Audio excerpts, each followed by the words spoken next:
पूरा देश, पूरा समाज, पूरा देश सैनिक, मैं एक सैनिक हूँ, सैनिक की तरह बात करूंगा जहां बिल्किस बानो का पसीना बहेगा और निश्चित रूप से हम जीतेंगे। आप देखेंगे कि ये जो सुप्रीम कोर्ट में मसला गया है वो निश्चित रूप से इनके गाल पे तमाचा लगाने का काम करेगा। ये फिर जेल जाएंगे, क्योंकि मेरा एक सवाल है सीधा सा कि इससे ज़्यादा दिन तक कैदी अभी तक जेलों में बंद है और कम संगीन धाराओं के हैं, तो उनकी रिहाई क्यों नहीं? जबकि इतना जघन्य में है और एक अल्पसंख्यक का मामला है और ऐसे रेप हुआ है कि ये छुपते रहे 3 दिन तक, खेतों में जाके लाठी डंडों से मारा गया और उसकी बच्ची का हत्या की 12 लोगों की। ऐसे लोगों को छोड़ते हैं? बताइए मुझे। ये तो उन लोगों ने सिर्फ 15 साल बरगलाने कामच्छा बनने का प्रयास किया, लेकिन निश्चित रूप से नैतिक पतन उनका हो चुका है। उनको तो फांसी की सजा होनी चाहिए थी निश्चित रूप से, तब तक समाज में एक मैसेज जाता। ये तो उम्र कैद की सजा हुई, उस पर आपने छोड़ दिया। लेकिन सवाल ये भी कहा जा रहा है कि लोग जो भाजपा के नेता वो ये कह रहे हैं कि वो ब्राह्मण है, संस्कारी है, उन्हें इस वजह से भी छोड़ दिया गया है। निश्चित रूप से इसको पूरा भुनाने का प्रयास किया जा रहा है। ये हिंदू मुस्लिम किया जा रहा है कि हम हिंदू के समर्थक हैं, हम इनको टारगेट करेंगे, यहाँ से मुसलमानों को भगा देंगे। और जो जी बिल्कुल चुनाव के पहले करते हैं, इनका रोज एजेंडा चलता है, सुबह एजेंडा क्या होगा, परसों क्या होगा। गुजरात चुनाव के लिए कुछ भी कर सकते हैं। आपको याद होगा इन्होंने 2014 का चुनाव पूरी तरह से सैनिकों पर जीता था। पुलवामा में इन्होंने जो RDX मिला था, कानपुर का मिला था, और उनकी जांच नहीं गई। वहाँ सत्ता पे काबिज हुए, सत्ता पे जवानों को मरवा करके। और आपने देखा CDS की मौत, उसका जांच हुआ, गलवान की घटना हुई, जांच हुआ। ये राष्ट्रवाद और धर्मवाद की चाशनी पिला के लोगों को पागल कर दिए हैं। उन लोगों को जो 10% जो ब्राह्मण राजपूत वैश्य है, 10%, अभी मूड ऑफ नेशन 60% के खिलाफ है। लेकिन इन्होंने जो कार्यपालिका, विधायिका, न्यायपालिका देश चलता है, एक चौथा भी स्तंभ होता है मीडिया को खरीद लिया इन्होंने। तो जो सरकार दिखाना चाहता है वही मीडिया दिखा रही है, न्यायपालिका इनके बस में है। तो ये कुछ 10% लोगों ने पूरी जनता को हैक कर रखा है, लेकिन मूड ऑफ नेशन 60% इनके खिलाफ है। कहाँ खिलाफ है सर? तमाम जगह जो मैंने क्या कहा आप समझने पर, जो वोट बैंक पड़ा है उससे विचार जाना जाएगा ना, तो 60% यूपी चुनाव में भी इनके विरोध में पड़ा है। लेकिन सिस्टम का दोष है कि ये सत्ता पे काबिज हैं, क्योंकि 40% पा करके भी मतलब 30% 20% पाते हैं और देश की आवाज़ कहते हैं कि देश की आवाज़ है। बताइए मुझे देशवासियों, क्या 30% को वोट पाने वाला देश की आवाज़ हो सकता है? देश की विचारधारा हो सकता है?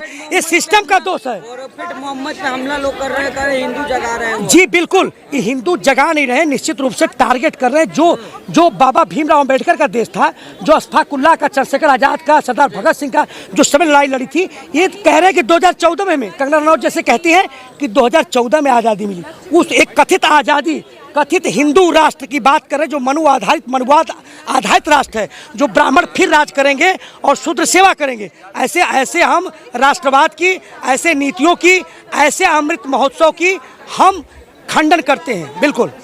क्या जो ये एक्शन लिया है इससे फर्क पड़ेगा गुजरात चुनाव में? निश्चित रूप से, लेकिन ये जनता जगी है, जनता खड़ी है, इसको बराबर आवाज उठेगी और जनता जा रही है। अभी तक जब चुनाव होगा, जी बिल्कुल, ये वोट बैंक तुष्टीकरण के लिए हिरन पांड्या कथित मौत हो जाती है। आपको याद होगा लोया की मौत हो जाती है। यहाँ तक कि कानपुर के जो मुख्यमंत्री के दावेदार थे पंडित जी, उनकी इस सत्ता के लिए अगर योगी जी भी आड़े में आएंगे तो इनकी भी हत्या करवाई जा सकती है।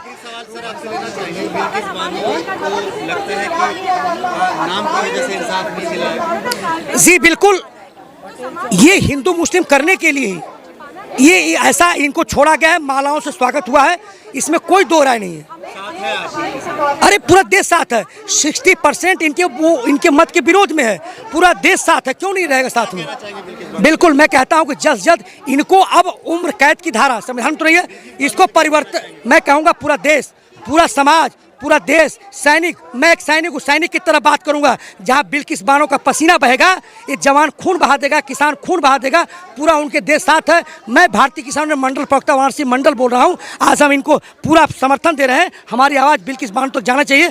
हम मिलेंगे भी, भारतीय किसान यूनियन मिलेगा, संयुक्त किसान मोर्चा मिलेगा, इस मुद्दे को उठाएगा, निश्चित रूप से हम फोरम में डालेंगे। लेकिन जब से उनकी छोड़ा गया है तो वहाँ की पूरी कॉलोनी खाली हो गई। जी बिल्कुल, डर भय, मैं ऐसे लोगों में, अभी लखीमपुर खीरी में गया था, मैं वहाँ की वास्तविकता बताता हूँ। अजय टेनी के भय से लोगों में आक्रोश है, विरोध है, लेकिन विरोध नहीं कर पा रहे हैं। डरी हुई जनता सामी हुई है। जहाँ ये लोग आज तक, क्योंकि देखिए पुलिस इनकी, इनका न्यायपालिका इनका सब कुछ मीडिया इनका, आप जाएंगे कहाँ बताइए मुझे।